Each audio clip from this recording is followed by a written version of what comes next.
తిరుపతికి చెందిన శతావధాని ఉప్పలధడియం భరత్ శర్మచే నిర్వహించబడిన ధ్రువోపాఖ్యానం ప్రవచనం ఆహుతులలో ఆధ్యాత్మిక భావాన్ని పెంపొందించింది. సోమవారం సాయంత్రం తిరుపతిలో టీటీడీ అన్నమాచార్య కళామందిరంలో శతావధాని ఉప్పలధడియం భరత్ శర్మ విష్ణు మహాపురాణాంతర్గత ధ్రువోపాఖ్యానం ప్రవచనం చేశారు. శ్రీ వెంకటేశ్వర స్వామి వారి వైభవాన్ని విశ్వవ్యాప్తం చేయడంలో భాగంగా శతావధాని భరత్ శర్మచే ధ్రువోపాఖ్యానం ప్రవచనం నిర్వహించారు. స్వతహాగా అవధాని కూడా అయిన భరత్ శర్మ తనదైన శైలిలో పద్యాలను రాగయుక్తంగా ఆలపించి హృద్యంగా పురాణ ప్రవచనం నిర్వహించారు.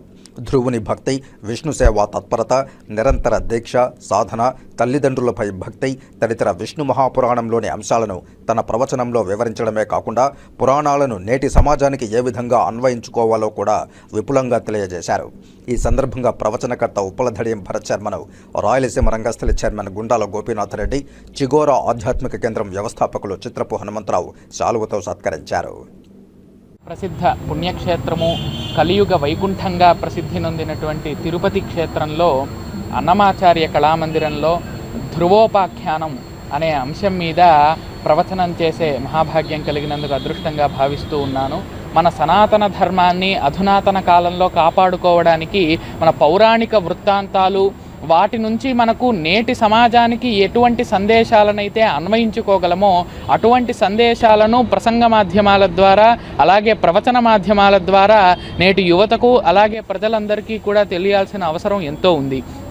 కాబట్టి ఈ భక్తాగ్రేసరుల యొక్క చరిత్ర ద్వారా భగవంతుని పట్ల ఒక సమర్పణ భావాన్ని భక్తులు ఏ విధంగా చూపించారు, దాని ద్వారా వారి యొక్క జీవితంలో వచ్చినటువంటి ప్రశాంత స్థితి, వారి జీవితం ఏ విధంగా గొప్పగా మలచుకొనబడినది అనే విషయాన్ని తెలుసుకోవడానికి ఈ పౌరాణిక భక్తాగ్రేసరుల యొక్క వృత్తాంతాలన్నిటినీ కూడా నేడు ఖచ్చితంగా అధ్యయనం చేయవలసినటువంటి అవసరం ఉన్నది. కాబట్టి ఈ నేపథ్యంలో ఈవేళ అన్నమాచార్య కళామందిరంలో విష్ణు మహాపురాణంలో భాగంగా ఉన్నటువంటి ధ్రువుని యొక్క చరిత్ర తెలపడం వల్ల ధ్రువుడు చిన్న వయసులోనే ఎంత నిష్ఠగా ఆ భగవంతుణ్ణి కొలిచాడో, అతనికి పితృభక్తి ఏ విధంగా ఉన్నదో, అలాగే ఒక సంకల్పాన్ని గనక తీసుకుంటే దాన్ని దీక్షగా నిష్ఠగా ఎలాగ ఫలితాన్ని పొందే వరకు నిర్వహించాలో, మధ్యలో వచ్చేటటువంటి ఆటంకాలను అడ్డంకులను లెక్క చేయకుండా ఎలాగ ముందుకు వెళ్ళాలో ఈ ధ్రువుని యొక్క వృత్తాంతం ద్వారా మనమందరం తెలుసుకోగలుగుతాం. కాబట్టి ఈ విధంగా నేడు భరత్ శర్మ ఉప్పలధడియం శతావధాని అయినటువంటి నేను గురువుల ఆశీర్వాదం వల్ల, తల్లిదండ్రుల ఆశీర్వాదం వల్ల ఈరోజు ధ్రువుని యొక్క చరిత్రను ప్రవచనం ద్వారా అందించే మహాభాగ్యం కలిగినందుకు ధన్యుడిగా భావిస్తున్నాను. ఓం నమో వెంకటేశాయ. పరమ పవిత్రమైనటువంటి చరిత్ర ప్రసిద్ధిగాంచినటువంటి తిరుపతి పట్టణంలో